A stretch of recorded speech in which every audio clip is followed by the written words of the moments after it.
Assalamualaikum warahmatullahi wabarakatuh. Baiklah, kita lanjutkan materi kita pada pertemuan kali ini, yaitu tentang momen inersia. Nah, setelah menonton video pembelajaran ini, nanti siswa diharapkan mampu menjelaskan apa yang dimaksud dengan momen inersia dan mampu menyelesaikan masalah-masalah yang berkaitan dengan momen inersia.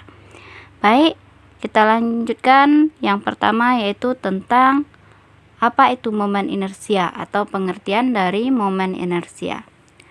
Momen inersia atau dilambangkan dengan huruf I itu adalah kecenderungan suatu benda untuk mempertahankan keadaannya, baik untuk tetap diam atau tetap bergerak memutar atau berotasi, atau bisa juga dikenal dengan istilah kelembaman.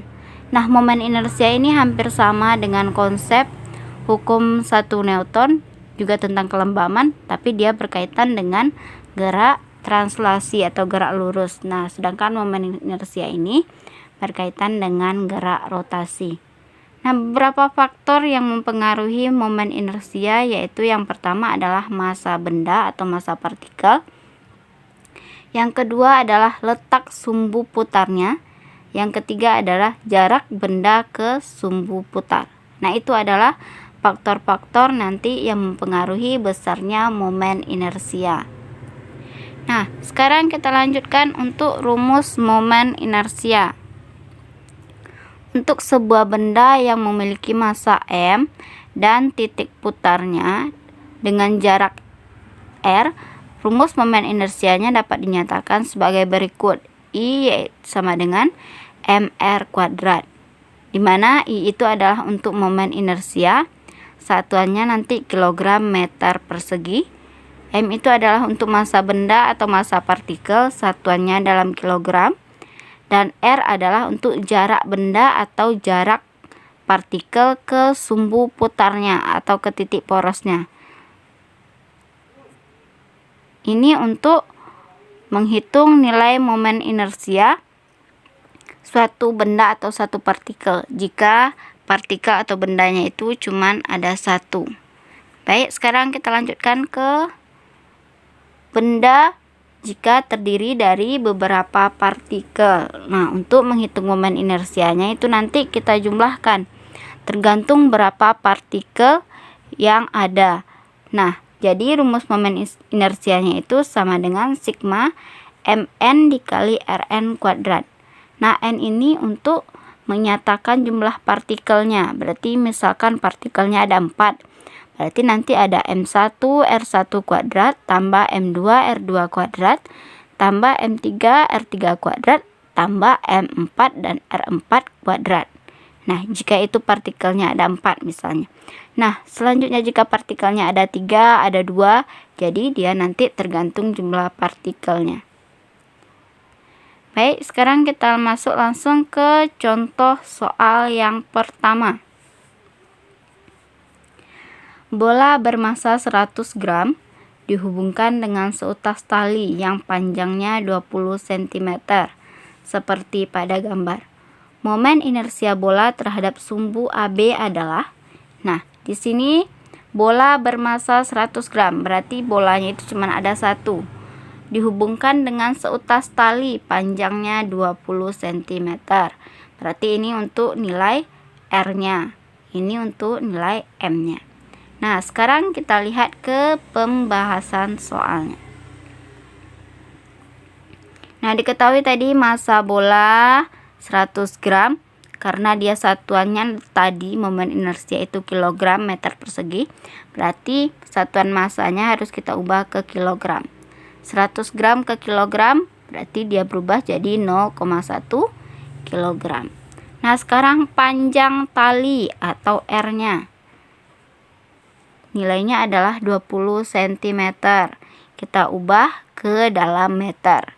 Jadi, nilainya adalah 0,2 meter. Nah, sekarang langsung kita masukkan nilai momen inersia bola tersebut terhadap sumbu AB. Karena dia cuma ada satu benda, berarti tinggal kita masukkan persamaan I sama dengan mr kuadrat. Massanya 0,1 kg. Jarak nya atau panjang talinya 0,2 meter persegi di kuadrat. 0,2 meter dikuadratkan, tinggal dikalikan. Nah, ini harus kita kuadratkan terlebih dahulu, baru kita kalikan dengan 0,1 kg. 0,2 dikuadratkan, nilainya adalah 0,04 meter persegi. Nah, ini baru bisa dikalikan. 0,1 dikalikan dengan 0,04, hasilnya adalah 0,004 kg meter persegi. Atau kita ubah ke notasi ilmiah, jadinya 4 kali 10 pangkat negatif 3 kg meter persegi. Nah, ini untuk contoh soal yang pertama. Sekarang kita lanjutkan ke contoh soal yang kedua. Nah, ini nanti bendanya lebih dari satu. Sebuah sistem terdiri dari 3 partikel. Jika M1 2 kg, M2 1 kg, dan M3 2 kg, tentukan momen inersia sistem tersebut jika diputar menurut yang A porosnya di P dan yang B porosnya di Q. Berarti di sini nanti yang ditanyakan ada dua, yaitu momen inersia sistem jika porosnya di P dan momen inersia sistem jika porosnya di Q. Baik, kita lihat pembahasan soal. Nah, diketahui tadi massa M1-nya 2 kg, M2-nya 1 kg, dan M3-nya 2 kg. Karena dia sudah dalam kilogram, berarti kita tidak perlu ubah lagi. Nah, yang ditanyakan yaitu momen inersia jika porosnya di P dan di Q. Baik, sekarang kita lihat untuk pembahasan soal jika porosnya di titik P. Nah, karena dia tadi lebih dari satu, berarti rumusnya kita gunakan adalah rumus momen inersia untuk beberapa partikel. Tadi rumusnya I itu sama dengan sigma mr kuadrat, tergantung jumlah partikelnya. Karena di sini partikelnya ada M1, M2, dan M3, berarti di sini momen inersianya itu juga ada 3 nanti. Berarti M1 R1 kuadrat tambah M2 R2 kuadrat tambah M3 R3 kuadrat. Nah, untuk M1, M2, M3-nya sudah kita ketahui. Sekarang tinggal kita cari nilai R1, R2, dan R3. Ingat, nilai R itu dia bergantung ke letak titik porosnya di mana. Nah, sekarang untuk titik poros di P. Sekarang kita hitung dulu nilai M1 R1 kuadrat tambah M2 R2 kuadrat dan M3 R3 kuadrat. Baik, M1 masanya adalah 2 kg dikalikan dengan R1. R1 itu berarti jarak dari M1 ke poros. M1 letaknya di titik P dan porosnya juga di titik P. Berarti nilai R1-nya itu adalah 0. Nah, yang kedua sekarang untuk M2. M2 masanya 1 kg. R2 berarti jarak dari M2 ke titik P. Sini dia. R2 berarti jaraknya adalah 1 meter.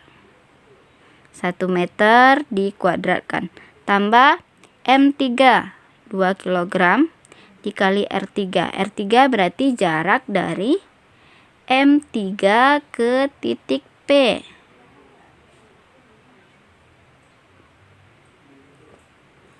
M3 ke titik P, dari M3 ke berarti ke sini ke titik P. Itu ada 1 meter, 1 meter berarti jaraknya 2 meter dikuadratkan. Nah, setelah semua nilainya dimasukkan, tinggal kita hitung. Yang pertama M1 dikali R1, karena R1-nya 0 berarti nilainya 0. M2 dikali R2, R2 1 dikuadratkan nilainya 1 dikalikan 1. Jadi nilainya 1 kg meter persegi ditambah M2 dikali R2, M3 dikali R3 kuadrat. R3-nya 2 dikuadratkan jadi 4 dikalikan 2, hasilnya 8 kg meter persegi. Tinggal dijumlahkan. 0 tambah 1 tambah 8 hasilnya adalah 9 kg meter persegi. Nah, jadi besarnya momen inersia sistem jika titik porosnya di P adalah sebesar 9 kg meter persegi. Baik, sekarang kita lanjut jika porosnya di titik Q. Langkahnya sama dengan cara menghitung nilai momen inersia sistem di titik P. Cuman sekarang bedanya titik porosnya itu adalah di titik Q di sini. Berarti nanti yang berubah itu adalah nilai lengannya. Baik, yang pertama kita masukkan nilai M1 dikali R1 kuadrat. M1 2 kg. R1 berarti jarak dari benda 1 M1 ke titik poros. Sekarang titik porosnya di Q, berarti jaraknya di sini. Nah, jarak dari M1 ke titik Q itu adalah 1 meter. Berarti nilai R1 1 meter, kita kuadratkan.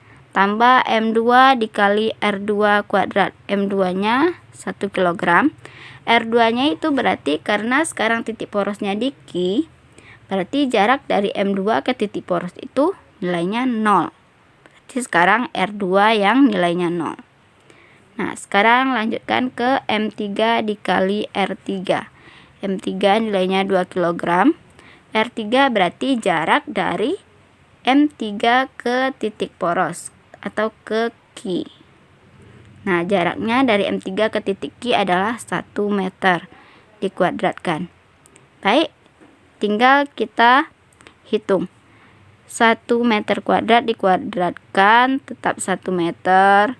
1 meter kuadrat dikalikan 2 jadi 2 kg meter persegi. Ini karena nilainya 0, tadi jaraknya 0 berarti nilai momen inersianya 0. Nah, 2 kg dikali 1 meter kuadratkan hasilnya adalah 2 kg meter persegi. 2 ditambah 0 ditambah 2 hasilnya adalah 4 kg meter persegi. Jadi besarnya momen inersia di titik P itu adalah 4 kg meter persegi. Jadi berarti kita akan lebih mudah memutar sistem tersebut jika titik porosnya di P di Q dibandingkan dengan di titik P, karena nilai momen inersianya lebih kecil di titik Q. Jadi kita berarti akan lebih mudah untuk memutarnya dibandingkan jika letak porosnya di titik P. Baik, itu untuk contoh soal momen inersia tadi. Untuk momen inersia satu partikel dan untuk beberapa partikel. Jika sudah dipahami, silahkan kerjakan soal latihan berikut ini.